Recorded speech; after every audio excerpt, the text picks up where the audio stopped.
Hello, everyone, and welcome to the May webinar with the St. John Naturalists Club. My name is Julie Bauer, and I'm the program coordinator for the club. I'm just going to share my screen really quick here.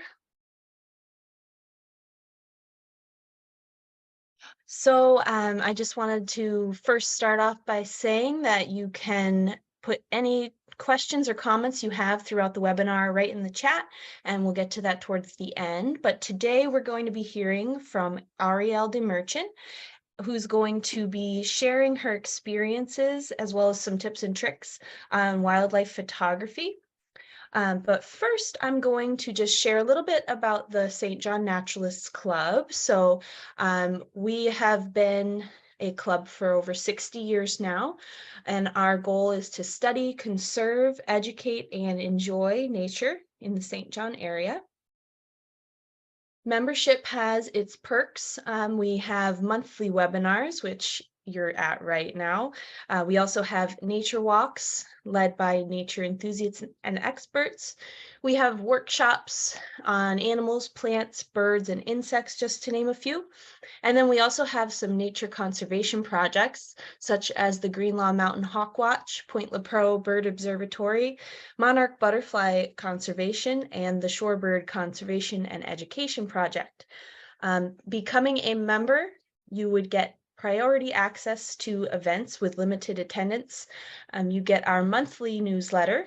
You'll have general liability insurance while on outings, and you can serve on the club committees and executive. And if you become a member now, it will be valid until September of 2024. So now's a great time to join. Coming up next Saturday, we're going to be going birding at the K Park Lagoons and the adjacent Bishop's Lands trails. So that's in Rosse, and it's going to be led by Paul Mans. So you can find that on our website. And also June 2nd through 4th is the Festival of Nature brought on by Nature New Brunswick, and they're holding their festival this year in the St. John region, so it's a great time to get involved. There's lots and lots of outings and workshops going on all weekend, and tickets are available on Nature MB's website. And also there is our annual general meeting, which is taking place on June 21st, which is going to be over Zoom. So that's all I have, and I'm going to pass it over to Mary, who's going to introduce Arielle. Thank you, Julie. Yes, I'm really pleased to introduce Arielle de Merchant today as our guest speaker. Arielle holds a master's degree in environmental management from the University of New Brunswick, and as a wildlife biologist, she has a unique perspective on capturing the natural beauty of New Brunswick's wildlife. She combines her appreciation of nature with her passion for photography, and it results in some really stunning photographs of plants, animals, landscapes, and much more. So we're really fortunate today to have an opportunity to learn from her expertise and gain some insights into the world of wildlife photography. And as Julie mentioned, just put your questions in chat and Arielle will answer as many as she can following her presentation. So now I'd like to welcome Arielle de Merchant, and I'm going to turn the screen and the microphone over to you now, Arielle. Thank you very much. Hello, everyone. Thank you so much for inviting me to speak to your group today. I appreciate the opportunity. I'm going to go ahead and get right into my presentation. So I'm just going to, share my screen here. Yes, so my name is Arielle de Merchant, and I've been doing nature photography for about 10 years now. And I'm really pleased to show you a bit today of what I do and what I've learned. I'm going to start off with some of the things I've learned that maybe will be helpful for some of you if you're interested in getting into wildlife photography. And of course, a few rules that I know everybody in this group is already following and already aware of, but no photo is worth distressing an animal. I know we can all agree on that one. If you're there and any animal shows signs of stress or it's clearly upset, just leave immediately. It's not worth the picture. We always want to keep distance from nests and dens. We don't want to have any effect on the parenting of the offspring or to potentially make it at risk of not surviving. So it's best to just stay away from them. And always, of course, as with anything you're doing outside in nature, leave the area as you found it. I often get asked about wildlife photography equipment, and I'm definitely not an expert on the equipment. I tend to think I'm just somebody who really likes nature and takes a camera along rather than being a photographer. So DSLR cameras are really great. I know some people are using mirrorless cameras now. I'm really curious about those. They sound excellent. You will definitely need a zoom lens for most wildlife photography, though. Being, as we all know, it's challenging to get close to wildlife. So you will need something that will let you zoom into it.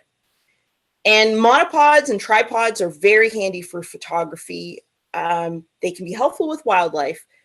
But my rule for myself is that if any gear is heavy, no matter how great it is, I likely won't use it if I'm going out through the woods. And that may apply to you too. So I try to keep that in mind when some new equipment comes out and I think, will I actually carry this around with me? Probably not. So for me, it's not worth it.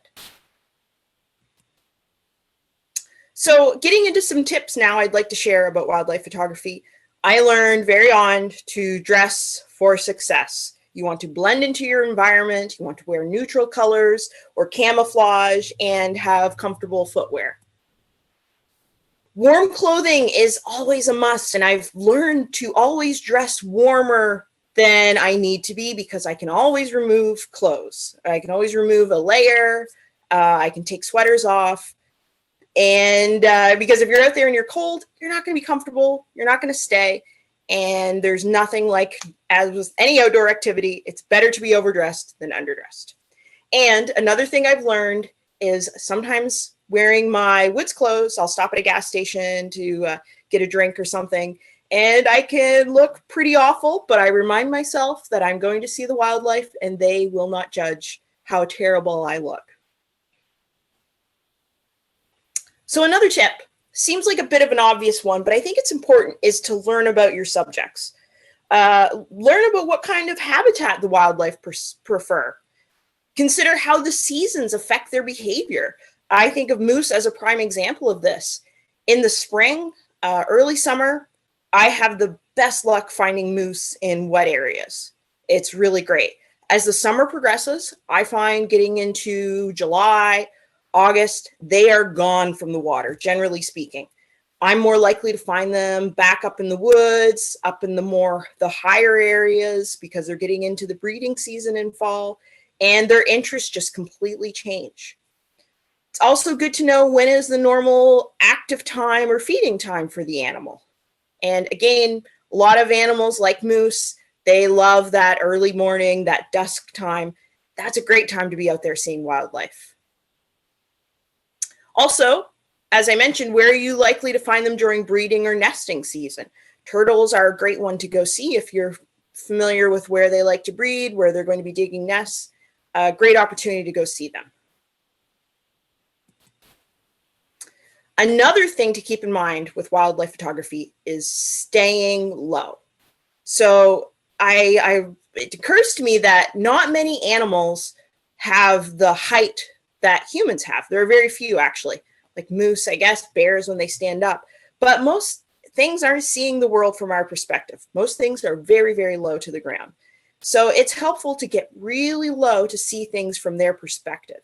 And furthermore, it increases the background distance, which is known as bokeh in the photography world, and it makes the background blurrier, which is excellent for the aesthetics of photos. So if you can, get as low as possible when photographing wildlife. Try to be at eye level with them.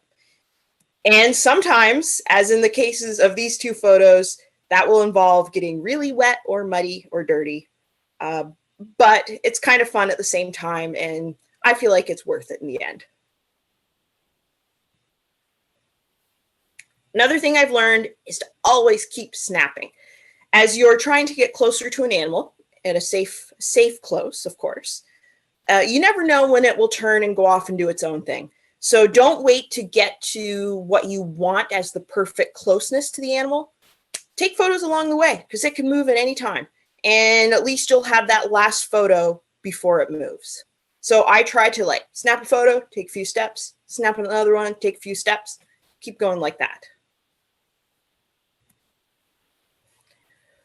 The thing I've learned the hardest way, and hopefully I'm getting better at this, is that I have to be patient when I'm out there.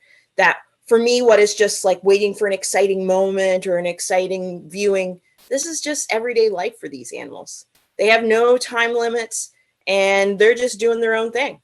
So be patient.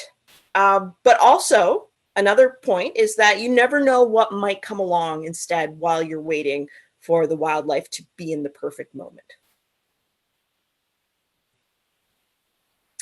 Photographing wildlife behavior is a really great way to get photos and get really interesting ones, rather than just an animal maybe sitting in a tree or looking at you. It's really great, and it can be challenging to photograph an animal when it's doing something, when it's just behaving naturally. And often this comes when you just are being patient and the animal is very comfortable with you or ideally hasn't even seen you. And you can get shots of them just doing their usual animal behavior. So what I often recommend to people is to start, if you want to get into wildlife photography, start with frogs. I just think frogs are the perfect subject for wildlife photography. They're easy to find. I'm sure everybody, even people who aren't outdoorsy people, could go find frogs. There's lots of them. They have beautiful colorations. They're not an intimidating animal. I don't think most people, generally speaking, don't feel too threatened to go out and get close to a frog and try to photograph it. And they're pretty easy to approach. You can get pretty close to frogs before they might get fearful and jump away. So they're just a really great species or a group to practice on. And it comes back again to getting that low, figuring out how to get low and get the eyes and focus of an animal. With frogs, you might get wet, you might get dirty. If you can be comfortable with getting wet and dirty photographing frogs, then you're probably set for the rest of getting dirty while you're photographing wildlife. Also, in New Brunswick, there are 9 species of frogs, including toads. So there aren't that many to learn, and they all have distinctive calls. And you can learn a lot about them, figure out which ones you want to go see and go find. And they have some really interesting behavior. So I can't recommend enough to go practice on frogs. Also, my last tip I'd like to share is just get outside. If you want to do wildlife photography, just get out there. You will not see much wildlife if you're indoors. And you don't need to make a big plan of what you're going to go and try and photograph. I have had some of my best experiences when I've gone to see something and then something I didn't expect comes along on the way. It's just great that way. You never know what you'll see. So just go with it. Go for a road trip somewhere to go check out a lake or a wetland, and you never know what you might see along the way. I'd also like to say the best way to learn wildlife photography is to just practice. Learn for yourself. Find out what works for you, what doesn't. There's a lot of really useful information out there. And again, like I said, I'm not I don't think of myself really as a photographer. I'm more of just a nature lover that carries a camera. And there's a lot of equipment. But I really feel that just getting out there and experimenting is the best way to learn. And being out there to see things, that's the biggest step. This is the key step. And you never know when you might just end up at the right place in the right time. And I also want to add, I know when I first started, I was often intimidated when I'd meet other photographers that have really nice equipment. And just a reminder, though, that it still takes a lot of work to get some nice encounters with wildlife. So don't be intimidated by equipment, because really the key driver is getting out there and being at the right place and seeing the wildlife and having the experience. That's really what it's all about. So with that, I'd like to talk about a few of my favorite wildlife encounters. Some of the photos that I think are some of my favorites.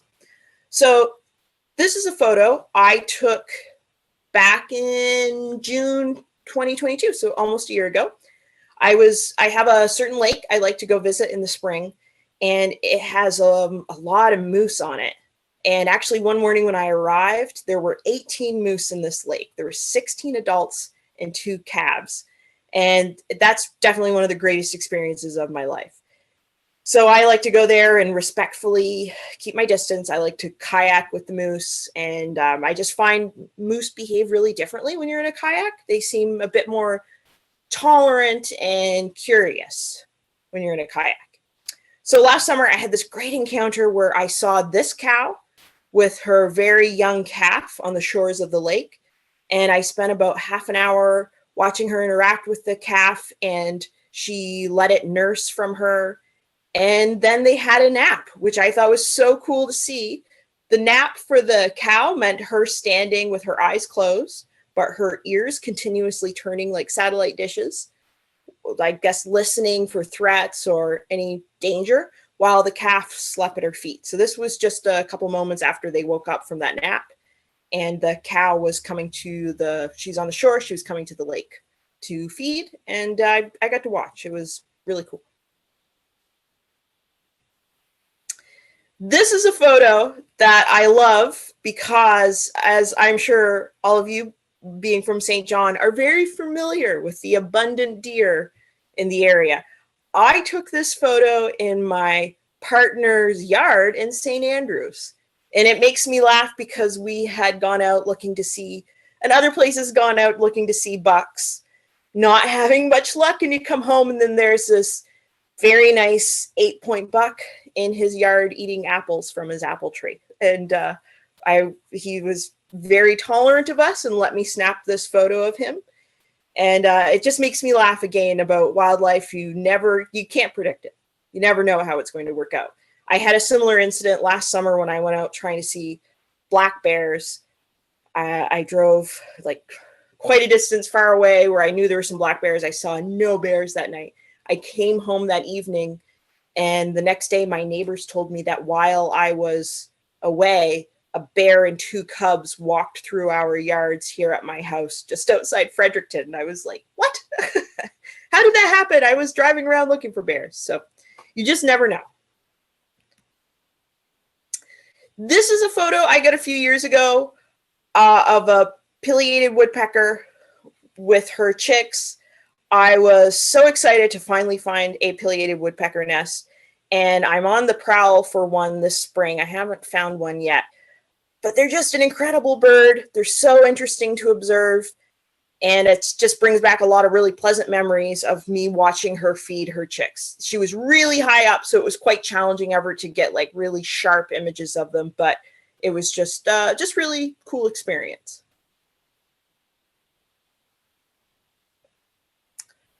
This is a photo I took of an Atlantic salmon, and in the fall when salmon are coming back to the spawning grounds, they will, as I'm sure all of you know, or many of you know, they climb upstream to access those spawning grounds. And there is a certain falls in the central New Brunswick area, Boys Town area, that I go, and each fall I visit and watch the salmon climb up these small falls. And it's just fascinating to watch. Unfortunately, since I started going there about 10 years ago, there have been fewer and fewer salmon climbing the falls. The first year I went, I would probably see 50 in a day, which I know, according to the locals, even that was like a fraction of what it used to be. When I was there last year, I think I saw 2 salmon. So I'll keep going, hopefully getting to see more. But when it was really rolling when I was there 10 years ago, it was a pretty exciting experience.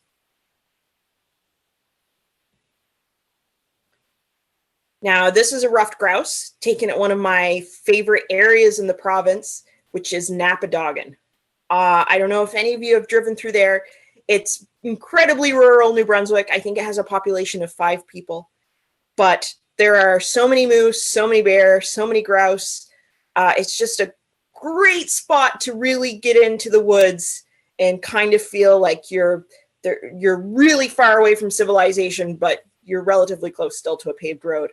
And just an unbelievable number of moose in that part of New Brunswick.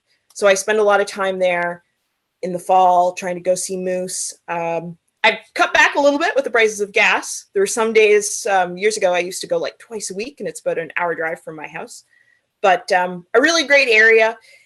Another area, if you're ever just looking to explore and maybe encounter a moose, I highly recommend taking a drive to Napadogan. It's a good spot.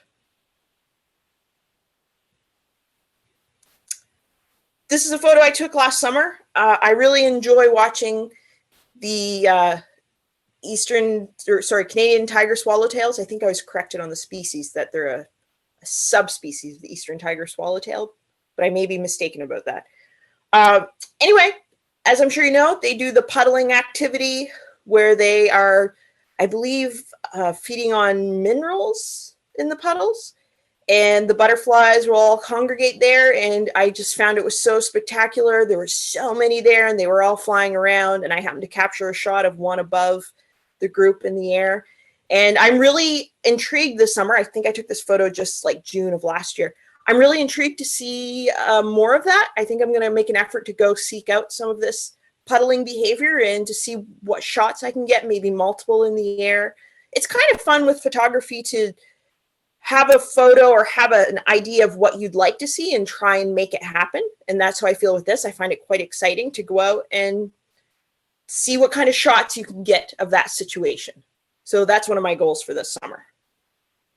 And I think we should start seeing these very soon, these swallowtails. This is a shot I took back in October of 22. This is the biggest bull moose I've ever seen in my life. I do go out and do some moose calling just to try and interact with the animals. And I know some people maybe aren't a fan of that. I just try and go out just to get an opportunity to see some of these bulls. I'll do a couple calls. I don't harass them. So again, I don't want to stress them out. And I was out with my partner. We gave a couple calls, and unbelievably, this big bull came out, and we had a few moments of him kind of looking around, seeing what was going on. And it was definitely one of the most exciting moments of my life to see such a large animal. And what I thought was really fascinating is we gave a couple calls, he emerged, and we stopped. We didn't want to harass him or anything like that. And he didn't run away or anything. He just kind of sauntered away and slowly ate the vegetation as he left. It was just this really remarkable moment. And in the background behind us, there were actual moose cows calling too, which is, of course, the call you make to interest the males. And there were real ones calling behind us. So I was also impressed that clearly we were doing a good enough job that we sounded like a real moose. So that's quite a compliment.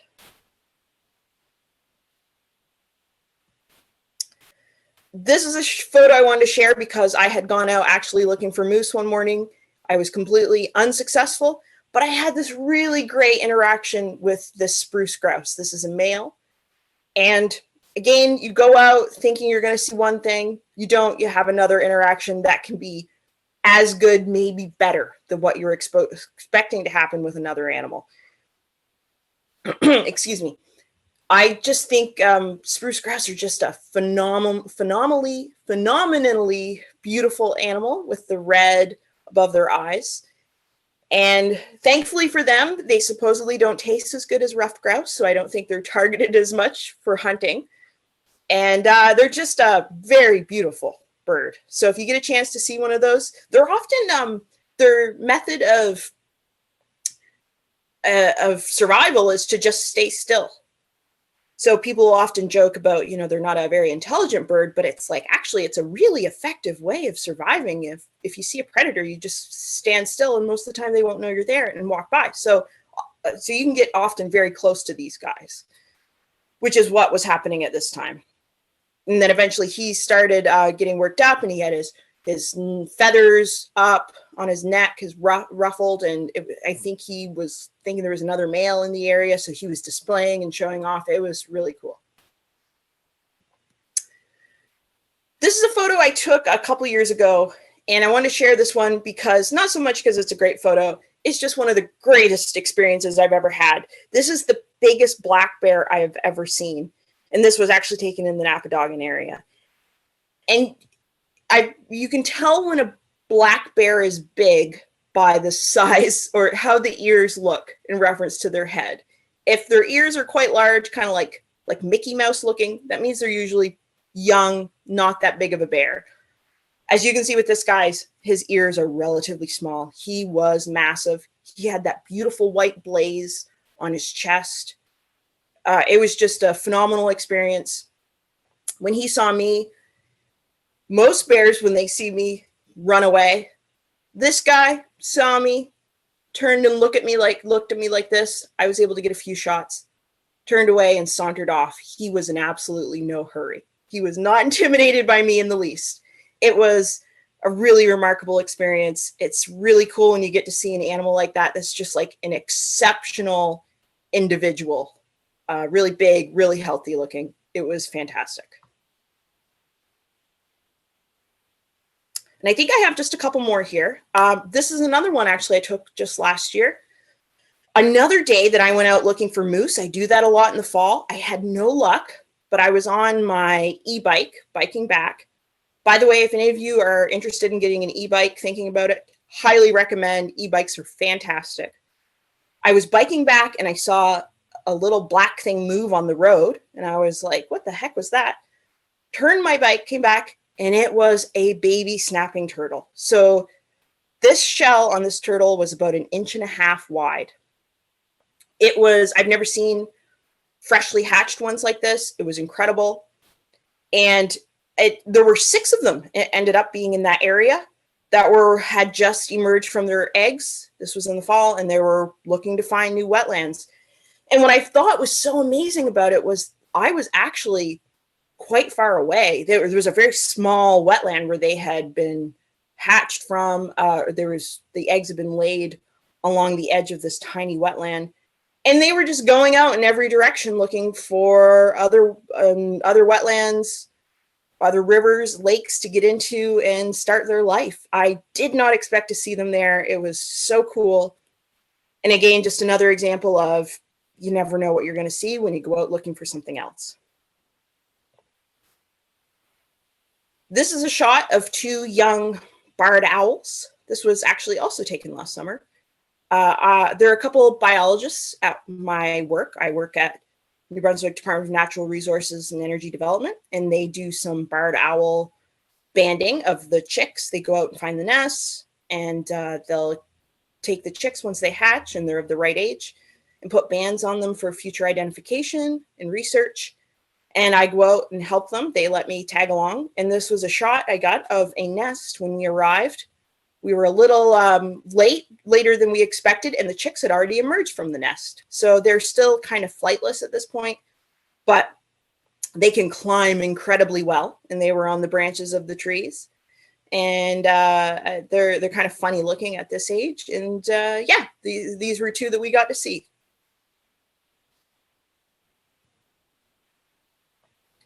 Once again, another example of going out. I was going out this day to look for otters down in the Gemseg, Sheffield area. Had no luck, but happened to get a really nice view of this bald eagle and get a shot. So I can't say it enough. I know I've said it a number of times, but you just never know what you're going to see when you're not looking for it. This is a photo that I really like because I took this when like 10 years ago when I first started out doing photography. It's behavior photos, so what could be kind of just a photo of a white-tailed deer, which is nice. When you get it kind of doing something quirky, just doing its natural behavior, it makes such a difference, right? Just in the interest of the photo. So I love this because it was one of the first times I realized that when I was doing photography, that here was the deer having a little snack on these balsam fir branches, and it just changes the whole photo. It was fun. It was a good day. And I think this may be my last one in here. I took this photo 10 years ago. It was what really got me hooked on wildlife photography. I went over to Machias Seal Island. I was so excited to get there. I had some friends were supposed to go. they canceled on me. We had to reschedule. In the end, nobody was interested in going with me. And I thought, well, I'll just go by myself.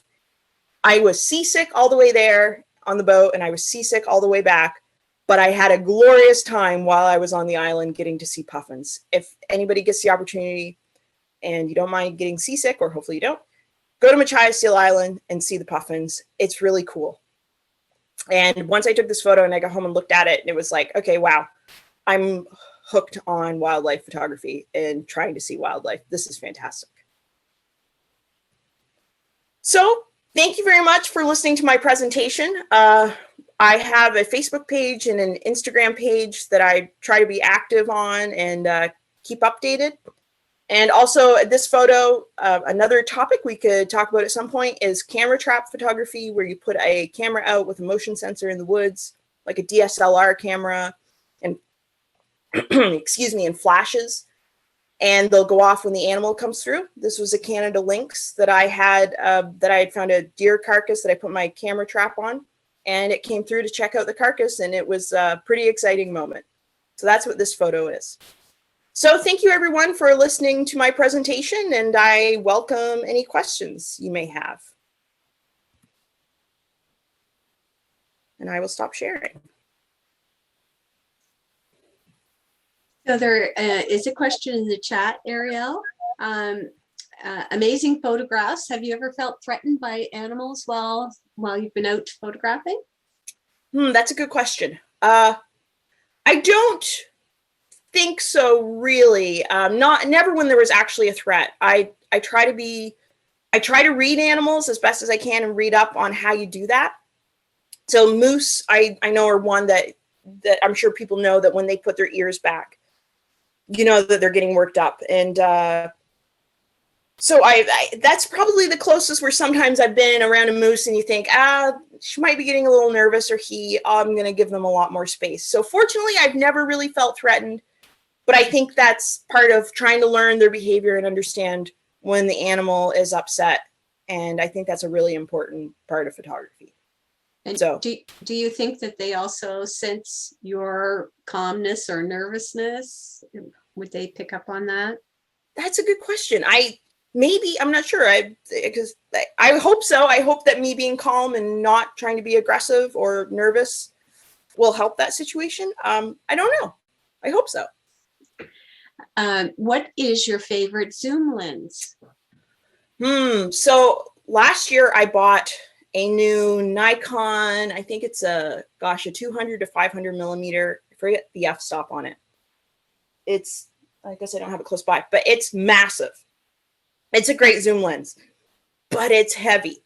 So I'm torn because it's such a great zoom lens, but it's so heavy to carry around. So I don't use it quite as much as I thought I would. I have a 70 to 300 millimeter Nikon. I think it's a 4.5 to 5.6 f-stop. It's a small petite zoom lens. I take that thing with me everywhere. So while it may not zoom in, have as much zoom as some of the other lenses, it's so portable that it just makes all the difference, and it means I carry it. And that's the most meaningful part to me. So probably that zoom lens. Yeah, that's useful to know. Have you ever lost any equipment out in your adventures? No, I've been pretty lucky. I had just a typical trail camera stolen that people use for hunting. I had one of those stolen when I was scouting out a site, but fortunately I haven't. I've fallen into the water and ruined a couple lenses, but that was my own fault. So that happens. Some of the tricks of the trade. That is, that was a great talk. And I find it really impressive that you go out and you enjoy nature and you take your photographs, but you've learned so much about animal behavior and habitats, whether it's in rural Napadogan or right in your backyard.